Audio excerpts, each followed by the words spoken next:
गुरु प्यारी साध संगत जी, सभी को प्यार भरी राधा स्वामी जी। साध संगत जी, आज यह सत्संग हुजूर स्वामी जी महाराज की वाणी से लिया गया है और आज का यह सत्संग उन लोगों के विषय में है जो नाम लेकर अपने गुरु के वचनों को नहीं मानते। वैसे तो जब तक इंसान को नाम नहीं मिला होता, सब सतगुरु से यही अरदास करते हैं कि नामदान की बख्श करना। सतगुरु की तस्वीर के आगे अरदास करते हैं कि नामदान की बख्शिश करना। जब भी हम सत्संग में जाते हैं, हमें क्वेश्चन आंसर के दौरान भी यही सुनने को मिलता है कि बाबा जी नामदान की बख्शिश करना। जब तक हमें नामदान नहीं मिला होता है, हम नामदान लेने के लिए दौड़ते रहते हैं और जब नाम मिल जाता है तो नामदान लेते वक्त जो सतगुरु से हमने वादा किया है, हम सब भूल जाते हैं, अपने गुरु के वचनों को नहीं मानते, फिर से वही दुनिया के प्यार में फंस जाते हैं, मोह माया के जाल में फंस जाते हैं। हमारे पास 24 घंटे में से 2.5 घंटा भी भजन सिमरन के लिए समय नहीं मिलता। तो गुरु प्यारी साध संगत जी, इसी विषय में आगे बढ़ते हैं और सुनते हैं कि स्वामी जी महाराज इस विषय में हमें क्या समझा रहे हैं। आप जी से विनती है कि सत्संग को ध्यान पूर्वक वे अंत तक जरूर सुने। संत सतगुरु दुनिया को उपदेश देते हुए कहते हैं कि पुरुष जो ताकत मुक्ति देती है, जिसको नाम कहते हैं, वह तुम्हारे हर एक के अंदर है, हर एक आदमी के अंदर है। मालिक बैठा हुआ है तो उसे उजालों, पहाड़ों, नदियों, जंगलों में ढूंढता फिरता है। संत सतगुरु कहते हैं कि हे पुरुष, अंदर की आँख खोल, अंदर के कान खोल, शब्द को सुन। वह नाम है, वह सबकी जानों की जान है और सारी दुनिया के लिए एक है। चाहे हिंदू हो, मुसलमान हो, सबके अंदर है। यह दौलत है सबके अंदर, मगर इसकी आंखों के पीछे पर्दा लगाकर इसको बाहर निकाला हुआ है। दरवाजा तो बंद है, चाहे कह दो कि ताला लगा हुआ है। कहते हैं कि किसी महात्मा, किसी गुरु या संत के पास जाओ, वह तुम्हारे कान खोल देंगे, वह तुम्हारा ताला खोल देंगे। जिस वक्त शब्द सुनाई देने लग जाए, जब अंदर रस आएगा, मन इंद्रिया काबू में आ जाएगी, शांति आ जाएगी, मन को तृप्ति मिल जाएगी। हमारे वेद शास्त्र उसकी महिमा करते हैं। जो तुम्हारे अंदर है वह बाहर ना पानी में है, ना पत्थरों में है और ना ही कागजों में है। हर एक आदमी की त्वचो बाहर मुखी है, इसे वापस उलट कर चलना है। जो त्वचो दुनिया के पदार्थों में जाती है, उसको उल्टा लो और अंदर चढ़ो। यही तो कबीर साहिब समझाते हैं कि अब मन उलट संतान हुआ। कहते हैं कि जब मन उल्टा तो यह सनातन हो गया। भाव तो यह है कि जिस घर से आया था, लौटकर उसी घर में चला गया। दुनिया में जितने महात्मा पैदा हुए, चाहे हिंदुओं में हैं या मुसलमानों में या किसी और में, वह धोखा देते आए हैं कि शांति देने वाली चीज केवल तुम्हारे अंदर है। अंदर जाओ, ऊपर चढ़ो, तब मिल लेगा। जब तक रूह अंदर ना जाए, नाम की लज्जत नहीं आती। चाहे करोड़ों साल, बल्कि करोड़ों जन्म यहाँ बैठे रहो, जब तक रूह अंदर नहीं जाती, मुक्ति प्राप्त नहीं होती। जब रूह रूहानी मंडलों पर जाएगी, तभी उसे मुक्ति मिलेगी। इसलिए तो स्वामी जी महाराज कहते हैं, सत्संग करो बनाई गुरु, कहो आंसर ना कहते हैं। अगर नाम की दौलत लेनी है तो सबसे पहले सतगुरु की सत्संग में सुनो, सत्संग में जाओ। सत्संग के बिना कुछ भी प्राप्त नहीं होता। बिना सत्संग के समझ नहीं आती और अंदर चढ़कर पर्दा नहीं खुलता। सारी गलतियाँ, सारे भ्रम, सारी गलतफहमी सत्संग से दूर होती है। बिना सत्संग अंदर की आँख नहीं खुलती। जब सतगुरु की शरण में जाओ फिर अपने आप को उसके ऊपर कुर्बान कर दो, यानी अपने आप को उसके हवाले कर दो। सतगुरु किसी को तकलीफ नहीं देता, वह वही हुक्म देगा जो इसके फायदे के लिए होगा। अब छोटा सा उदाहरण देते हैं कि माँ नहीं चाहती कि बीमार बच्चे को मिठाई दी जाए। हम बीमार हैं, सतगुरु वह चीज़ देगा जो हमारे फायदे की होगी। हम क्या करते हैं, अगर लड़का मर गया तो छोड़ो गुरु को, अगर मुकदमा हो गया तो गुरु को छोड़ दो। हम सब कुछ दूर दरगाह से लिखवा कर लाए हैं, वह ना बढ़ेगा और ना ही घटेगा। हमें तो यह समझ में नहीं आता, इसलिए तो हम गुरु को छोड़ देते हैं। हमें चाहिए जो कुछ लिखवा कर लाए हैं उसको प्रेम प्यार से भोगे। कहते हैं अगर अंदर नाम की लज्जत लेनी है, नाम का रस लेना है तो शराब कबाब दुनिया की लत, तो दुनिया के भोगों से नफरत करो। जितनी भोगों की चाहे है इसको दूर करो। अगर अंदर पर्दा खोलोगे तो लज्जत आएगी। जिसको मन को लज्जत लेनी है वह तो बाहर घूमता फिरता रहता है। यही गुरु नानक देव जी फरमाते हैं कि जितने ऐशो इशरत है उतने ही दुख, जितने भोग उतनी ही बीमा। कहते हैं संसार समुद्र का, ना तो इधर किनारा है और ना ही उधर किनारा। इसमें जी डूबा हुआ गोते खा रहा है। बिना गुरु के संसार समुंदर के पार कोई नहीं गया। गुरु क्या दवाई देता है कि तेरे अंदर नाम है, नाम की कमाई कर, सूरत को शब्द के साथ जोड़ दे, बिना नाम के शांति नहीं आती। इसलिए तो हमारे साथ जाने वाली अगर कोई है तो एक नाम और दूसरा गुरु है। इस दुनिया की कोई चीज़ हमारे साथ नहीं जाती। अगर हम इंसान इस दुनिया के चीज़ों को अपना बनाने की कोशिश में लगे हुए हैं, इस दुनिया की चीज़ों के साथ प्यार किए हुए हैं, जिसे अपना बनाना है उसे भूले हुए बैठे हैं। सतगुरु तो किए हैं मगर सतगुरु को छोड़े बैठे हैं, क्योंकि हमारे पास उनके लिए समय नहीं है। अब संत हमें जगाते हुए कहते हैं कि होश करो, अंदर जाओ, शब्द के साथ सूरत को जोड़ो, देखो फिर क्या होता है। कहते हैं एक हमारी रूह है, यह हजारों दुश्मनों से घिरी हुई है।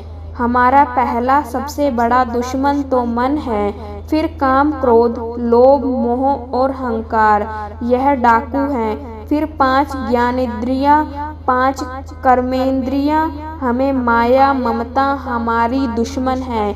यही बार बार हमें दुनिया में लाते हैं। क्या कहते हैं रविदास जी, मीन भृंग पतंग कुंजर, एक दुख विनाश पंच दुख साथ जाही, ताकि के काश मृग को कानों का विषय होता है शिकारी। जंगल में जाकर नात बजाते हैं, वह प्रेम में मस्त होकर शिकारी के घुटने पर सिर रखकर देता है शिकारी, उसे पकड़ लेता है। यानी कानों के विषय ने उनकी जान ले ली। मछली को खाने का विषय होता है, शिकारी कुंडी में आता है या गोश्त लगाकर दरिया में फेंक देते हैं। मछली आटा नहीं खाती बल्कि कुंडी समेत उसे मुंह में डाल लेते हैं। कुंडी गले में फंस जाती है, मछली को हांडी में पकना पड़ता है। मानो जबान के विषय ने उसकी जान ले ली। भोरे को सूंघने का विषय होता है, सारा दिन फूलों पर मंडराता रहता है। शाम के वक्त फूलों का मुंह बंद हो जाता है। अब या तो सारी रात बंद रहा या दम घुटने से मर गई।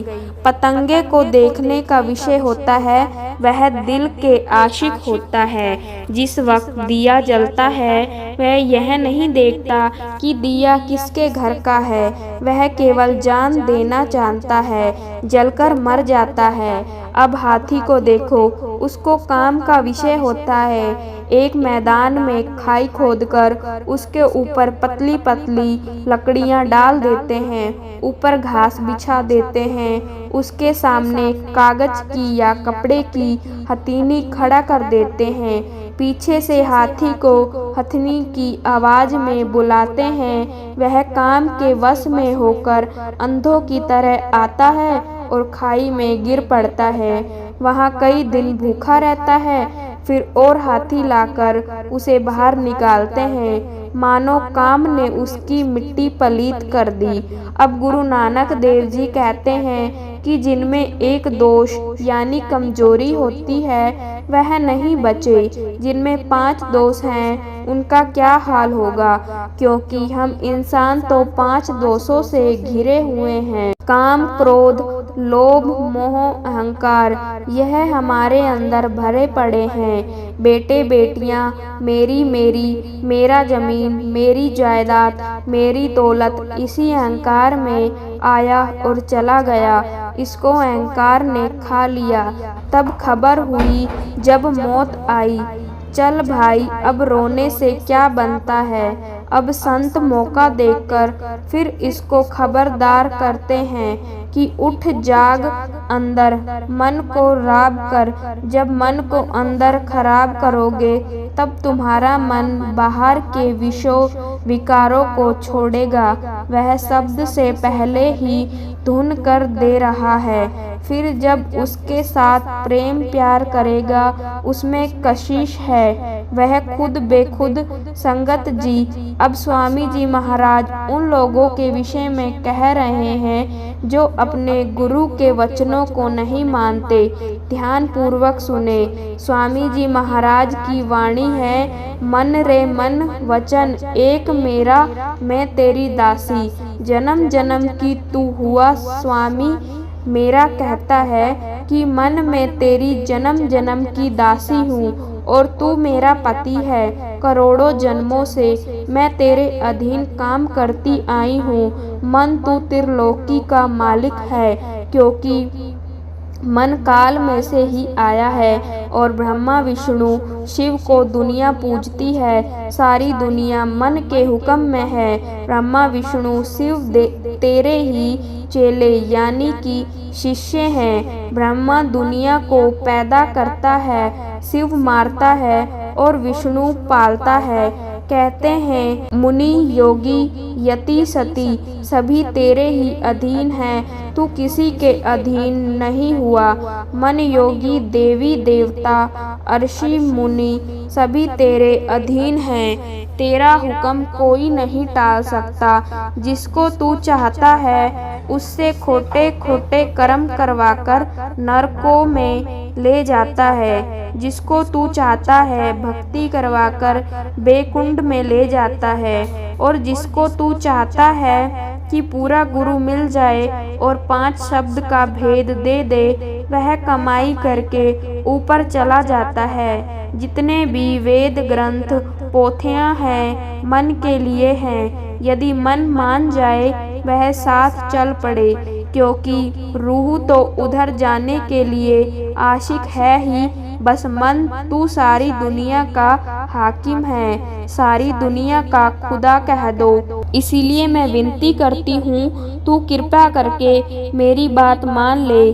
कहते हैं कि यह काल का देश है, अंधेर नगरी है और नासवान दुनिया है, तू अंधेरे में पड़ा हुआ है। अचला कहती है कि मुझे सतगुरु ने कहा है कि यदि मन चलने लगे तो रूह चलने लगती है। यदि सतगुरु का वचन माने तो कितना अच्छा हो। दोनों मिलकर उधर को चले, जल्दी करे, जितनी जल्दी कर सके, क्योंकि शरीर का कोई भरोसा नहीं, आज है कल रहे ना रहे। कहती है कि आप ब्रह्मा के देश को चल, क्यों देर करता है। मैं तेरी दासी हूँ, तू मेरा स्वामी है। मन इंद्रियों के विषय विकार छोड़ दे, आँखों से सुंदर रूप देखना और जबान के अच्छे अच्छे भोग और बाकी इंद्रियों के भोग यदि तू छोड़ दे तो कितना अच्छा हो। कहते हैं कि तेरा मेरा जन्मों का रिश्ता है, जन्मों जन्मों का संग है। फिर मैं तेरी हूँ, तू मेरा है, फिर क्या ही अच्छा हो दोनों मिलकर चले। यदि तू मेरा कहना माने तो तू ब्रह्म में चलकर ब्रह्मा में समा जाए, ब्रह्मा बन जाए। तू ब्रह्मा था, ब्रह्मा में से निकल कर आया है, तू फिर से ब्रह्मा बन जाएगा। फिर रूह कहती है कि सतगुरु ने मुझे हुक्म दिया है कि मन को साथ लेकर चल, क्योंकि ब्रह्मा तक दोनों को इकट्ठे जाना है। आगे फिर तू वहाँ से अपने घर को चली जाना। रूह कहती है मन में तेरे अधीन हूँ, तू मुझे बाहर ले फिरता है। और बात भी ठीक है कि यदि मन पसंद ना करे तो भजन कैसे बनेगा, चाहे रोए या पिटे। अगर मेरे कहना नहीं मानेगा तो पहले इतनी बार 84 लाख योनियों भोगी है, अब और भोग। मन तू मेरे ऊपर दया कर, मेरी विनती सुन। वह धुन हमारे अंदर मौजूद है, वह दूर नहीं हमारे अंदर ही है। तू और मैं कमाई करे। रूह कहती है कि मिलकर इकट्ठे चले सुमेरु पर्वत पर, परंतु वहाँ क्या होगा। आगे कहती है तू ब्रह्मा बन जाना, तू वहाँ राजा बन जाना, मैं उठकर ऊपर चली जाऊंगी। मन ब्रह्मा का अंश है, इसलिए यह वहाँ ब्रह्मा में रह जाएगा। रूह को ऊपर चले जाना है। आगे मन क्या कहता है। मन हंसते हुए कहता है कि मैं क्या करूं, स्वाद नहीं छूटता, यही महाराज जी कहते हैं। परंतु यहाँ कुत्ता बिल्ली बनकर नरक भी भोगता है।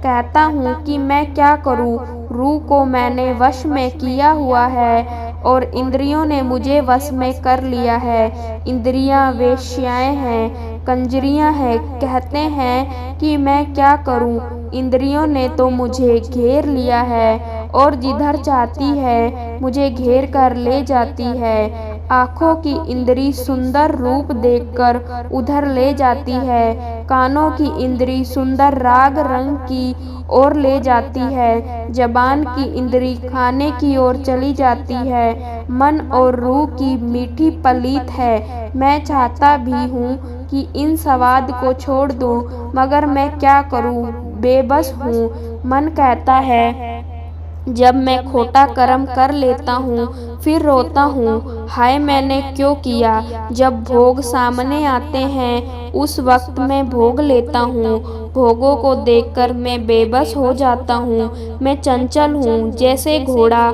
एक जगह ठहरता नहीं, कभी इधर कभी उधर। मन कहता है कि और तो कोई इलाज नहीं, सतगुरु के पास चले तब कोई इलाज निकल आएगा।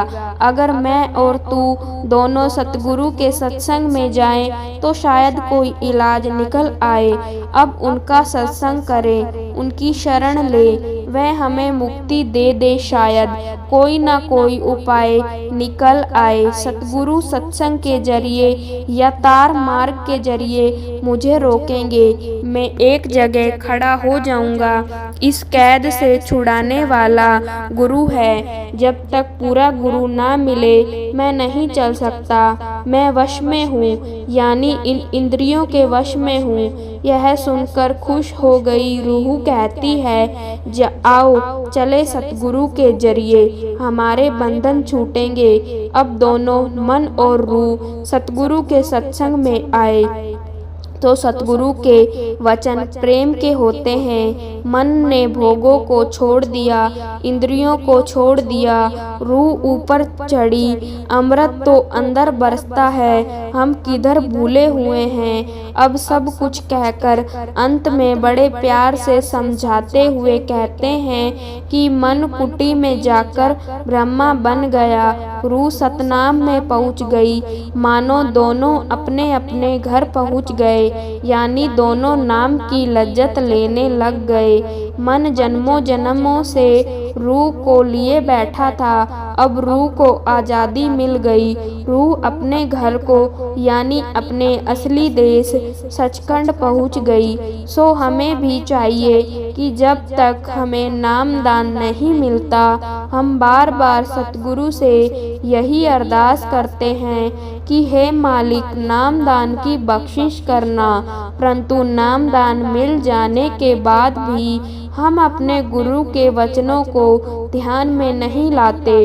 उनके बताए अनुसार 24 घंटे में से हमारे पास 2.5 घंटा भी समय नहीं मिलता उनके नाम की भक्ति करने के लिए। हमें चाहिए कि उनके वचनों पर अमल करें और अपने सतगुरु की हिदायत के अनुसार 2.5 घंटे भजन सिमरन को जरूर दें।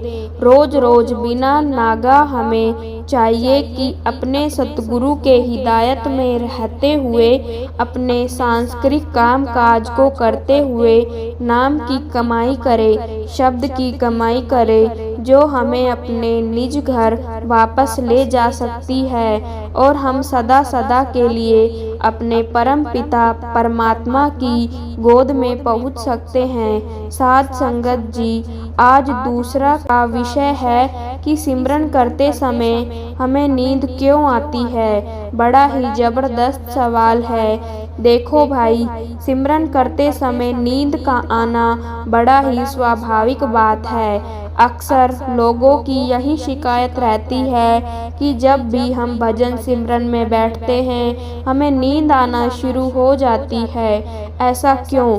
क्योंकि सिमरन करते समय हमारा मन ध्यान की गहराई में उतरना शुरू हो जाता है। हम सारा दिन अपने काम धंधे में लगे रहते हैं और जब हम भजन सिमरन में बैठते हैं तो भाई हमारे मन को शांति मिलती है, जिससे कि भाई नींद का आना तो बड़ा ही स्वाभाविक बात है।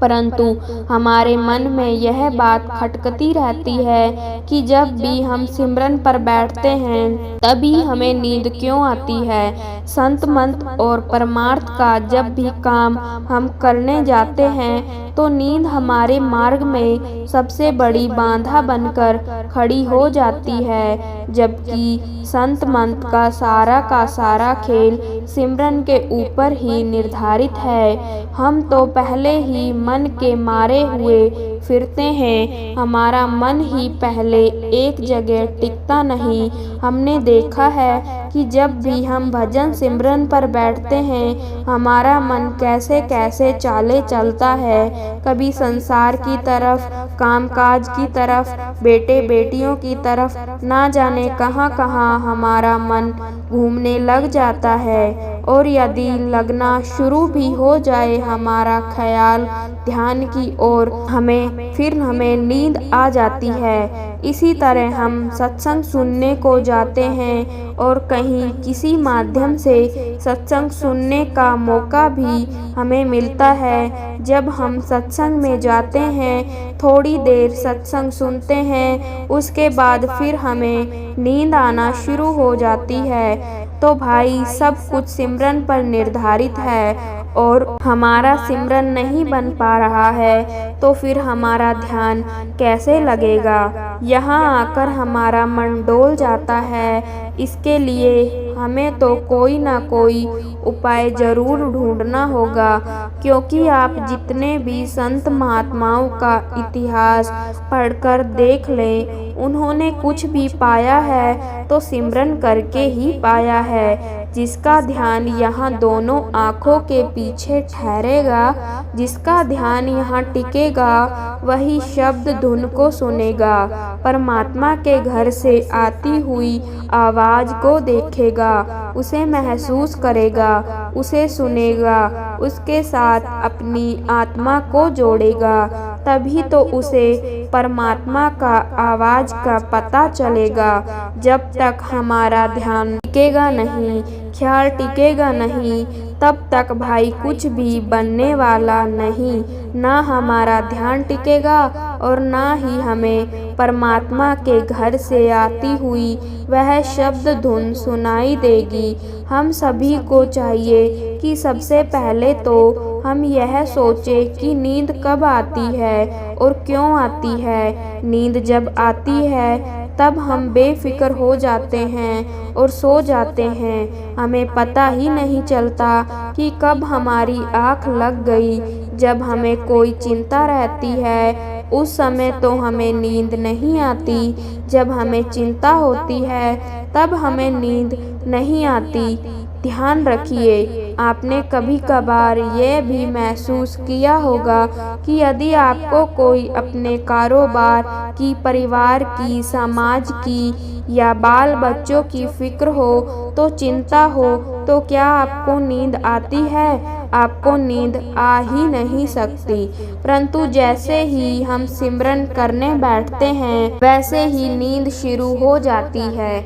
इसका भी एक अनुभव है जिसे हम खुद अपने आप में महसूस कर सकते हैं। हम कहते हैं कि जब हम छोटे थे हम दौड़कर भागकर जब थक जाते थे, खेलकर शाम को घर आते थे, अपनी माता पिता की गोद में जब हम सर रखते थे और हमें नींद आ जाती थी, ठीक इसी तरह जब हम सिमरन करने लगते हैं या हम सत्संग सुनने बैठते हैं तो जो सत्संग यानी सत्य का संग है, सत्संग यानी सत्य का संग का एक रास्ता है। हमें क्या होता है कि हम चिंताओं से मुक्त होने लगते हैं, या ऐसे कहिए कि जब जब हम सिमरन करने बैठते हैं तो फिर हमारा मन चाले चलना शुरू कर देता है, चारों दिशाओं में घूमना शुरू कर देता है, चारों दिशाओं में घूमता रहता है। हमारा ध्यान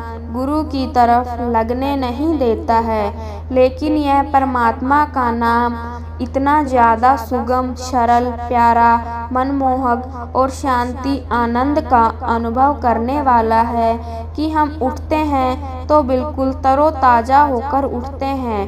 परंतु जब हम उठते हैं तो हम बिल्कुल तरोताज़ा होकर उठते हैं। यदि हम रात में सो जाएं, देर रात में अगर हम सोएंगे और सुबह उठेंगे तो हम तरोताज़ा नहीं होते, क्योंकि हमारी नींद अधूरी होती है। उस समय हमारी नींद पूरी नहीं हो पाती, क्योंकि हम देर रात तक जगते हैं। और हम कहें कि भाई सुबह उठते ही अगर भजन सिमरन पर बैठ जाएं और हमारा ख्याल लग जाए तो ऐसा बिल्कुल भी नहीं हो सकता। इसके लिए हमें चाहिए कि सबसे पहले उठकर अपना हाथ मुंह धो ले, थोड़ा सा फ्रेश हो जाएं। अगर हमें नहाने की आदत है तो थोड़ा सा स्नान भी ज़रूर कर ले, जिससे हमारा मन फ्रेश हो जाएगा।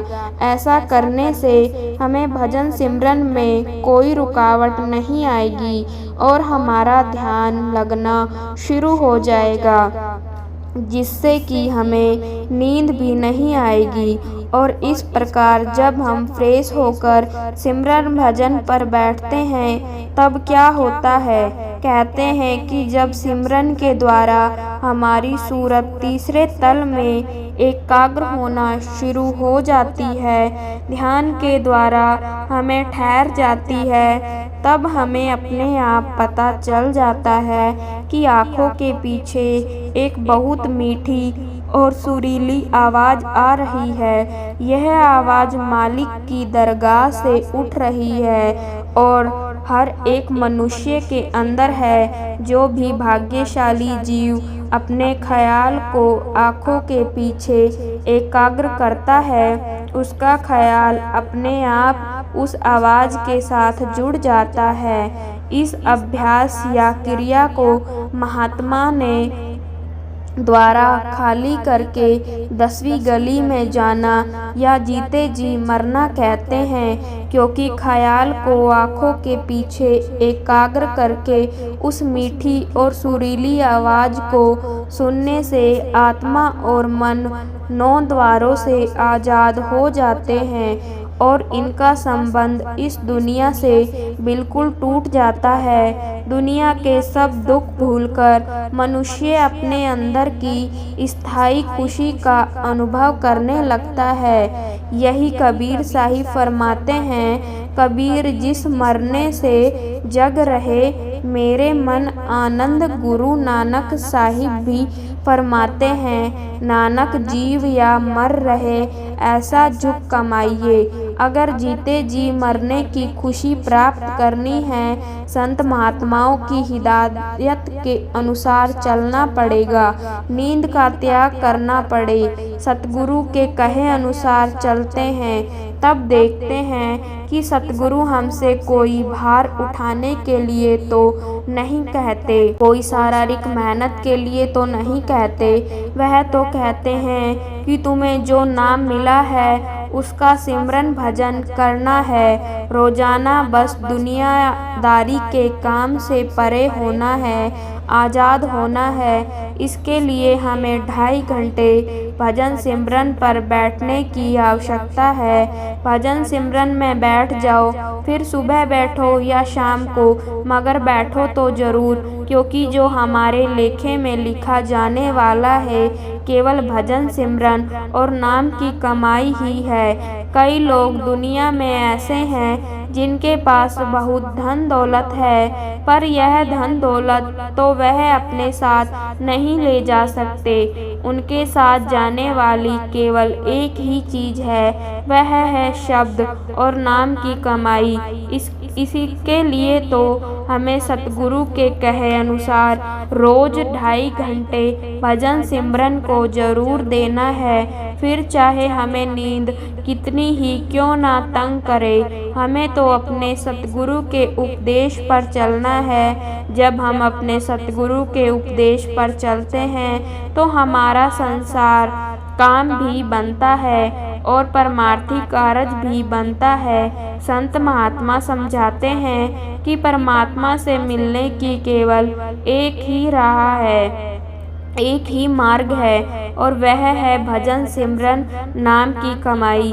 अगर सारी उम्र आलस, निद्रा और सांसारिक काम काज, बेटे बेटियों के रिश्तों नातों की मोह माया में फंसे रहे तो हम उस मालिक से कब मिलाप कर सकेंगे। कबीर साहिब भी यही कहते हैं कि मानुष जन्म दुर्लभ है, मिले ना बार बार। यह जो मनुष्य का जामा है हमें मालिक ने दिया है, अपने आप से मिलाप करने के लिए दिया है। हमें चाहिए कि इसकी कदर करें। सतगुरु तो हमें मिल चुका है, उनकी दया मेहर भी हमारे ऊपर बनी हुई है, तो हमें चाहिए कि उनकी हिदायत के अनुसार रोज 2.5 घंटे भजन सिमरन को जरूर दे। संत सतगुरु तो हमें अपने सत्संग में बार बार समझाते हैं कि चाहे मन लगे या ना लगे, पर समझकर बैठो, ड्यूटी समझकर बैठो। पर उनकी बातों को हम अमल नहीं करते, उनकी बातों को हम ध्यान में नहीं लाते, बस यूं ही सत्संग तक ही सीमित रह जाता है। हमें चाहिए कि वापस आकर उनकी बातों को अमल करें और भजन सिमरन को पूरा समय दे। आलस, निद्रा और काम काज तो हमें रोज परेशान करते रहेंगे, क्योंकि यह संसार तो काल का देश है, काल ने हमें घेर रखा है। सतगुरु ने हमें यहाँ से निकलने का मार्ग बता दिया है। हमें चाहिए कि मालिक ने हमें यह जो सांसों की पूंजी और मनुष्य का जामा बख्शा है, इसे यूं ही खाते पीते सोते और दुनिया के काम काज करने में व्यर्थ में यूं ही नष्ट ना करें। मालिक की भक्ति करें, नाम की कमाई करें। साध संगत जी, यह था हमारा आज का सत्संग।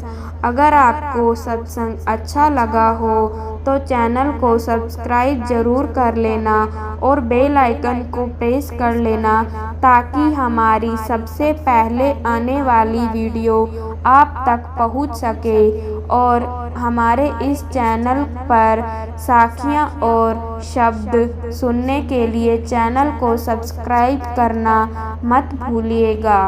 राधा स्वामी जी।